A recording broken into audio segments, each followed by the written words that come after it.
సందర్భంగా బేర్షెబా ప్రార్థన మందిరం 214లో హెబ్రోన్ సహవాసము కాబట్టి మిమ్మల్ని అందరినీ ప్రేమపూర్వక ఆహ్వానిస్తూ ఉన్నాం.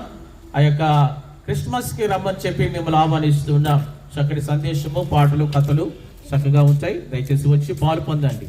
అలాగే అంత మాత్రమే కాకుండా భక్సింగ్ గారు, ఒకవేళ మీరు క్రీస్తుని అంగీకరించి ఉంటే, దేవుని అంగీకరించిన వారుగా ఉంటే దయచేసి భక్సింగ్ గారి సాక్ష్యాలు, గొప్ప దైవజనుడు ఆయన బైబిల్ని చిక్ చేసిన వ్యక్తి, ద్వేషించిన వ్యక్తి. కాబట్టి భయంకరంగా ఆ బైబిల్ని, క్రీస్తును ద్వేషించిన వ్యక్తి జీవితం మార్చబడింది. ఆయన మారు మనసు పొందాడు, దేవుడు తనను దర్శించాడు. సిక్కు మతంలో నిష్ఠగా ఉన్న వ్యక్తి, కాబట్టి నిష్ఠతో జీవించిన వ్యక్తి జీవితం ఎంతో చదువుకున్నాడు, కోటీశ్వరుడిగా ఉన్నాడు.